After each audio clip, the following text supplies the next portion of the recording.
देवसैनी एकादशी, आषाढ़ मास की शुक्ल पक्ष की एकादशी को हे कृष्ण किस रूप से, किस नाम से जाना जाता है, क्या उसका फल है, कृपा करके हमको बताइए, ऐसा धर्मराज ने कहा। तो भगवान श्री कृष्ण ने कहा, हे धर्मराज, जो प्रश्न आप कर रहे हो यही प्रश्न एक बार देवर्षि नारद ने ब्रह्मा जी से किया था, और ब्रह्मा जी ने जो कथा सुनाई थी वो मैं तुमको स्वयं वही कथा सुनाता हूं। एक बार पूर्व में एक राजा हुआ जिनका नाम था मांधाता, उनके राज्य में अकाल पड़ गया था, बहुत तगड़ा, 3 साल तक बारिश ही नहीं हुई थी।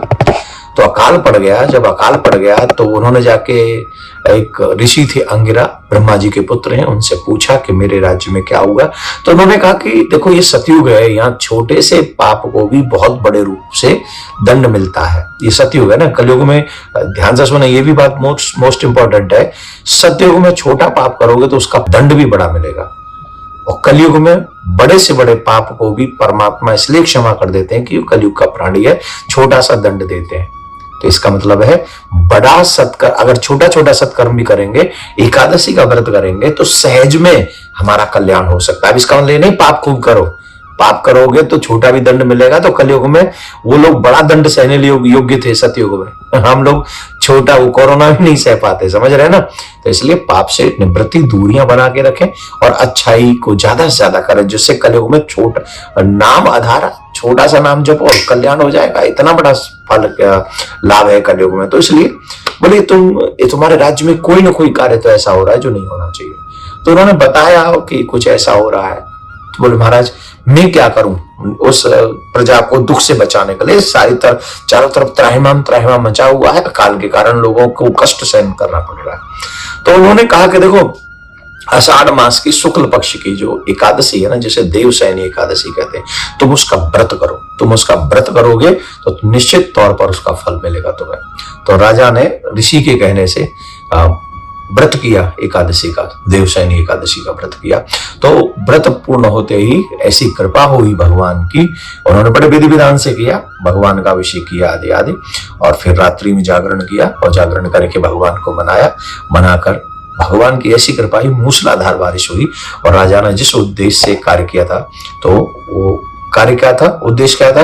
उद्देश्य ये था कि मेरे प्रजा का जो कष्ट है अकाल के रूप में जो पड़ा हुआ है, जो भोजन इत्यादि की व्यवस्था नहीं हो पा रही, वो दूर हो जाए। तो बारिश हुई और वो सब दूर हो गया। इसका मतलब है जो मैं उपाय बताने जा रहा हूं आपको कि आपके घर में लक्ष्मी आए और टिके, उसका फल ये देख लो, ये कथा भी यही हमको बता रही है। तो ये कथा हो गई। तो अब हम ये बता देते हैं कि एकादशी का फल तो ये होगा कि जो मांगोगे, जिस भावना से रखोगे, वो भावना आपकी पूरी होगी। नियम से तो शर्त इतनी है कि नियम फॉलो किए जाए, पूरे विधि विधान से इसका व्रत किया जाए, ब्रह्मचर्य का पालन किया जाए, सत्य बोला जाए, भूमि पर हो सके तो शयन ही न किया जाए, दिन में तो बिल्कुल भी शयन न किया जाए। क्या करते, व्रत भी करते हैं, खूब 4-5 बार खा भी लेते हैं, और भोजन नहीं करते पर अलग अलग चीजें बहुत खाते हैं। तो ये थोड़ा सा व्रत का सा माहौल बनाकर रात्रि में हो सके तो जागरण करें, और उसके बाद भगवान का अभिषेक भी पहले करें स्नान के बाद। तो संकल्प लें कि हम व्रत करने वाले हैं, हम इस कार्य को करने वाले हैं, तो इस चीज को संकल्प करें। मेरा नाम यह है, मेरा गोत्र यह है, मैं देवसैनी एकादशी का व्रत कर रहा हूं। तो देवसैनी एकादशी अपने आप में बहुत बड़ी है, इसे हरिसैनी एकादशी भी कहते हैं। भगवान नारायण 4 महीने के लिए विश्राम करने जा रहे हैं, जिसे चातुर्मास कहते हैं। साधु संत यात्रा भी बंद कर देते हैं इन दिनों में, इन दिनों में शुभ कार्य करना बंद कर देते हैं। और हाँ, एक बात है, यात्रा भी नहीं करनी चाहिए इन 4 महीनों में, लेकिन ये सारे तीर्थ जो है 4 महीने कहा के बस जाते हैं, बोले ब्रज में आकर बस जाते हैं। तो इन दिनों में ब्रज में वास करने का बहुत बड़ा, ब्रज की याद ले। आप सुने ये उपाय जिससे आपके घर में लक्ष्मी ठहर जाए। तो लक्ष्मी कैसे ठहरेगी? तो आप एक कार्य कीजिएगा कि एकादशी का व्रत जब करें, ब्रह्म मुहूर्त में जब आप उठें, स्नान करें, स्नान के बाद में दक्षिण मुखी शंख लें, और दक्षिण मुखी शंख में लेकर शंख से भगवान विष्णु का अभिषेक करें पंचामृत से।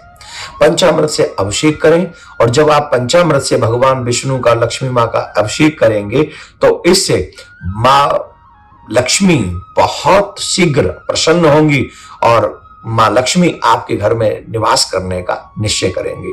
दूसरा और एक उपाय बताता हूं कि जब पूजन हो जाए, पूजन करके माँ लक्ष्मी का, नारायण भगवान का पूजन करके, मीन्स राधा कृष्ण का पूजन करके, मीन्स सीताराम जी का पूजन करके, समझ गए, उनका पूजन करके आप उन पर ₹1.25, या तो ₹1.25 तो मिलेगा नहीं तो ₹11 ले लें, और चांदी का सिक्का हो तो चांदी का सिक्का ले लें, और वो नारायण भगवान के ऊपर, लक्ष्मी जी के ऊपर, राधा कृष्ण जी के ऊपर, प्रियाकांत जी के ऊपर ऐसे न्यौछावर करें, और न्यौछावर करके वहीं रख दें। और जब पारायण करें दूसरे दिन, तब वहां से उसको लें और लाल वस्त्र में या पीले वस्त्र में, पीला वस्त्र ज्यादा शुभ है, पीले वस्त्र में लें। भगवान को पीला रंग ज्यादा पसंद है, नारायण भगवान को, तो पीले वस्त्र में बांध कर वो जो धन है वो पोटली ले, और वो जहां आप धन रखते हैं, तिजोरी कहते हैं, खजाना कहते हैं, जो भी कहते हैं, वहां रख दे।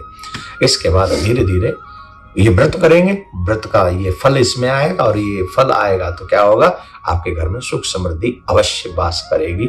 ऐसा हम संतों का मत बता रहे हैं, ठीक है ना।